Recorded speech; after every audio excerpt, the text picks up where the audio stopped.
JK Yadav Films present Ajmer Recording Studio, Delhi. JK Yadav Films.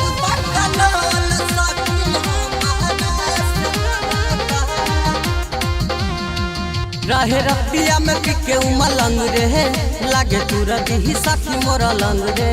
लागे तू रही सखी मोरा लंग रहे रतिया में पिके उमलंग रे लागे तू रही सखी मोरा लंग रे रहे रतिया में पिके उमलंग रे लागे तू रही सखी मोरा लंग रे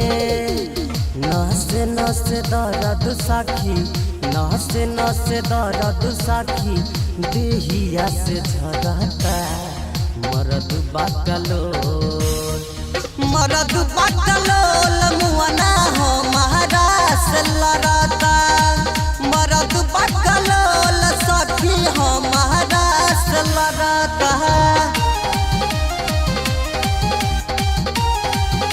Mixed by Ramu Kamina on the beat. मरद बाकलोल सखी हो महारास लड़ता JK Yadav Films. का हम बताई सखी घरवा के लीला टाइट रहे जवन महा कदेलस पिया ढीला कदेलस पिया ढीला का हम बताई सखी घरवा के लीला टाइट रहे जवन महा कदेलस पिया ढीला जंगला के मकड़ी जैसे जंगला के मकड़ी जैसे कमरिया पर चढ़ता चढ़ता चढ़ता मरद बाकलोल मुआना हो महारास लड़ता मरद बाकलोल सखी हो महारास लड़ता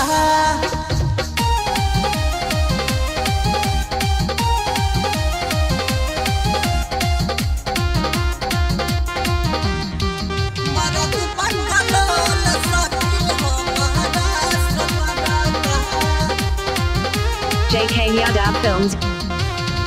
चढ़ल बाटी जवनिया बुझे न पड़े सनिया कहले दीपक बाबू हबे उहो निकनिया कनिया हबे उहो निकनिया कनिया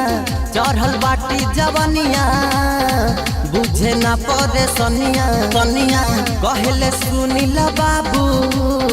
हबे उहो निकनिया कनिया